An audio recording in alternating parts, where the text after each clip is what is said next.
कवि सम्मेलन देख देख के घर की शीला देवी को शेर और शायरी का बुखार चढ़ गया था। अब वो सीधे मुंह किसी को जवाब ही नहीं देती थी। उनके पति और उनका बेटा तो काम करने घर से बाहर चले जाते थे और उनकी शायरी झेलनी पड़ती थी बहू रेणु को। अब सास बोलती नहीं, अर्ज करती थी, संदूक पे रखी संदूक, संदूक में रखे झुमके, बहू झुमके निकाल के दे मेरे, कहाँ लगा रही है ठुमके।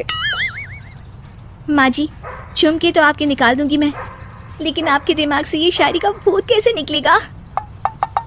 छोटे लोग नहीं समझेंगे, शायरी है शौक बड़ा, तू अपने काम से काम रख, मेरे काम में मत टांग अड़ा।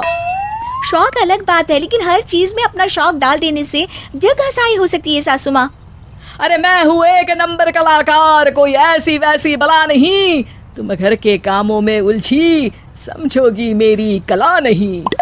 ठीक है माँ जी, आप नहीं समझती तो कोई बात नहीं, लाओ मैं आपके झुमके ही निकाल कर दे देती हूँ।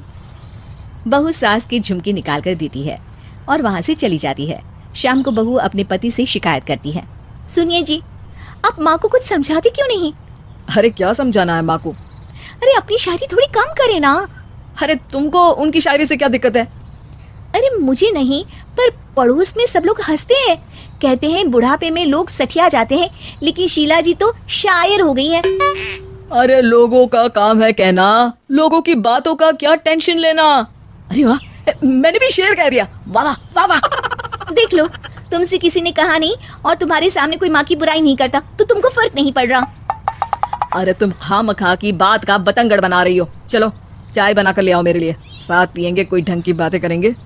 रेणु चाय बनाने लगती है। पहले वो अपने पति को चाय देती है, फिर सास को और आखिर में अपने ससुर को। लेकिन वो देखती है कि ससुर जी कुछ परेशान से हैं। क्या हुआ ससुर जी, कोई बात हो गई है क्या? अरे तेरी सास बात बात पे शायरी करती है। कल मैंने पूछा कि खाना खाया तो तेरी सास ने क्या जवाब दिया पता है? अरे गलती की और आरोपी ने कोड़े खा लिए फटाफट, खाना तो नहीं पर पकोड़े खा लिए झटाझट। अब बता क्या जवाब दूं इस बात का? वो तो सभी से शायरी में ही बात कर रही हैं, मुझे भी समझ में नहीं आता कि क्या करूं मैं। बेटा उसको उसी की भाषा में जवाब देना पड़ेगा। मैं तो आम बातचीत में भी उसके सामने कुछ नहीं बोल पाता, शायरी में क्या बोलूंगा भला। ससुर ने जैसे ही कहा कि उसको उसी की भाषा में जवाब देना पड़ेगा, बहू को ये बात जच गई। अगले ही दिन वो शायरी की कुछ किताबें लेकर आई और शायरी की प्रैक्टिस करने लगी ताकि सास को उन्हीं की भाषा में जवाब दे सके। उसने दिन रात एक कर दिए।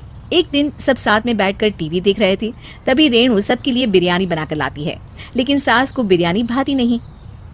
कौवा करता काऊ काऊ, चिड़िया बोलती ची ची, इतना खराब बिरयानी बनाई है कि मुंह से निकले छी छी। बस इसी मौके का तो बहू को इंतजार था, क्योंकि अब बहू सास को उसी की भाषा में जवाब देने के लिए तैयार थी।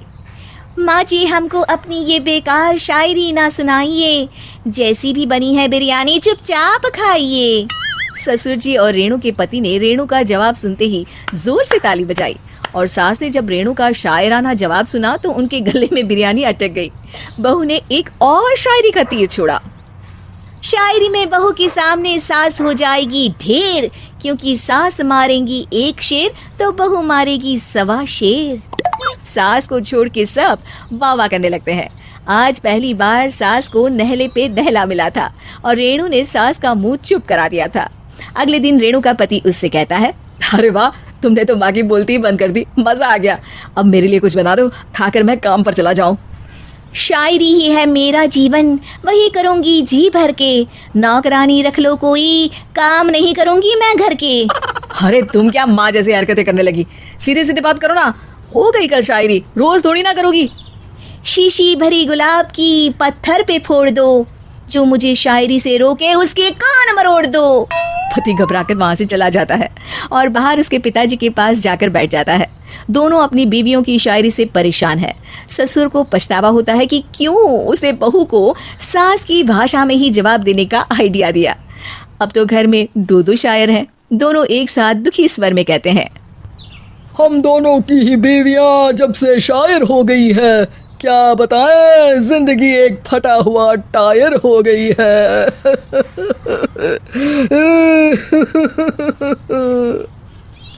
हम दोनों की ही बीवियां जब से शायर हो गई है, क्या बताए, जिंदगी एक फटा हुआ टायर हो गई है।